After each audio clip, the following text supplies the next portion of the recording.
Yes, baada ya mastaa mbalimbali kutoka nchini Tanzania kuweza kumpongeza Zuchu pamoja na Diamond Platnumz kwa kuweza kupata mtoto wa kike, sasa ni zamu ya mzazi mwenza wa kwake Diamond Platnumz anafahamika kama Tanasha Donna. Huyu ni star pamoja na mwanamuziki kutoka nchini Kenya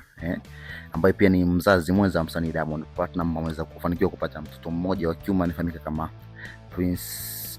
kama Nasibu. Yes, sasa Tanasha bwana kaweza kutoka nchini Kenya na kuweza kufika Tanzania rasmi kwa kuweza kuja kwa ajili ya kumpatia hongera tuseme ni mke mwenza ambaye ni Zuchu kwa kufanikiwa kupata mtoto wa kike pamoja na aliyekuwa mpenzi wake ama aliyekuwa ambaye ni mzazi wake hivi sasa Diamond Platnumz. Sasa watu wengi kupitia mitandao ya kijamii, jambo ambalo limeweza kuwashangaza ni namna Tanasha Donna kama mke ama kama aliyekuwa mke ama ambaye pia ni mzazi mwenza wa Diamond Platnumz kuweza kufurahishwa na kitendo cha Diamond Platnumz kuweza kuzaa